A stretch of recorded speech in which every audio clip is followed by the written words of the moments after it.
राजधानी दिल्ली से जो दर्दनाक खबर सामने आई थी, एक जज की खुद की जान लेने की खबर, जिसने कई सवाल खड़े कर दिए थे। अब ये खबर और ज़्यादा पेचीदा होती जा रही है। जज अमन कुमार शर्मा के पिता का जो बयान सामने आया है वो ना सिर्फ हैरान करने वाला है, कई बड़े सवाल खड़े कर रहा है। उनके पिता ने हालिया मीडिया रिपोर्ट्स में जो बयान दिया है उसके तहत उन्होंने ये बताया है कि वो 1 तारीख को मथुरा में थे 8 बजे, उन्हें फ़ोन आया और फ़ोन आते ही जैसे बेटे ने बताया कि उसकी मानसिक शरीर ठीक नहीं है, वो काफ़ी ज़्यादा परेशान है, टॉर्चर हो रहा है। तो उनके पिता उसी वक्त निकल गए, तकरीबन रात को 12 बजे वो पहुँचे। उन्होंने बेटे से ये भी कहा कि चलो अलवर चलते हैं, लेकिन इसी दौरान जो बहस होती रही अगले दिन, वो बहस के बीच में जो तथ्य निकल कर सामने आए हैं वो चौंकाने वाले हैं।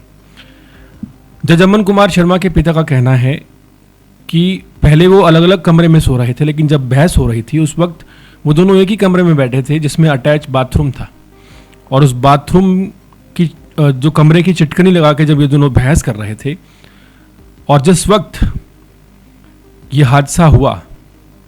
उस वक्त जज अमन कुमार शर्मा जब अपनी पत्नी के साथ एक ऐसे कमरे में बैठे थे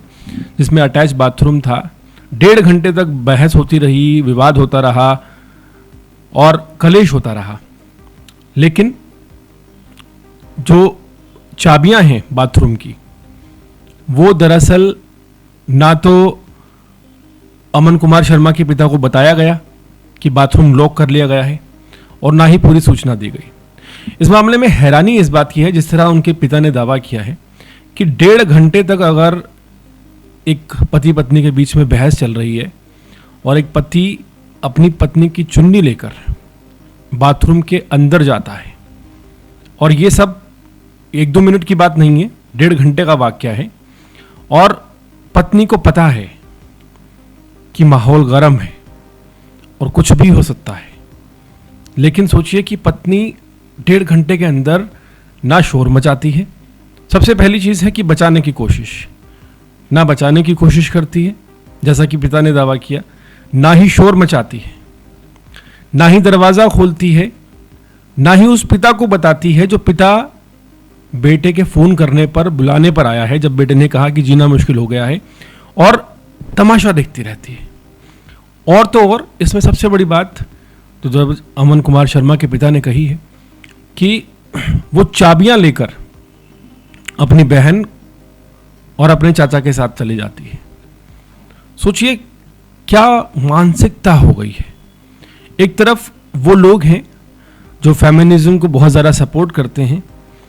वो जब भी कोई ऐसी घटना होती है, किसी पुरुष के साथ प्रताड़ना होती है, वो सुनना ही नहीं चाहते।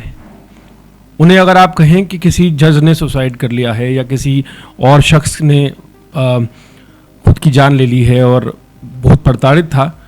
तो उनके पास एक सीधा सा जवाब होता है कि महिलाओं पर बहुत अत्याचार हुआ है, आज किसी एक पर हो गया तो देखा नहीं जा रहा। मतलब क्या लॉजिक है इन लोगों के पास? लिंग के आधार पर क्या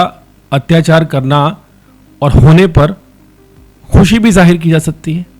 क्या उसका जश्न भी मनाया जा सकता है? सवाल यह है कि अत्याचार किसने किया, कब किया, और रहा है महिलाओं पर अत्याचार होता रहा है, लेकिन अभी जो त्रासदी हो रही है इसमें आवाज़ ना उठाना और ये कहकर इग्नोर कर देना कि महिलाओं पर भी तो अत्याचार हुआ है, कहाँ तक जायज़ है?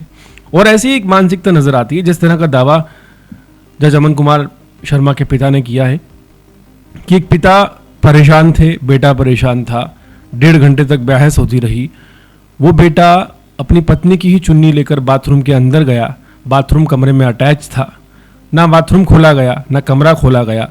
ना आवाज़ लगाई गई, ना शोर मचाया गया, ना बचाने की कोशिश की गई। इतना पत्थर दिल होने की क्या ज़रूरत है? हालांकि माना कि महिलाओं में काफ़ी ज़्यादा ईगोइस्टिक माहौल चल रहा है आज के दौर में,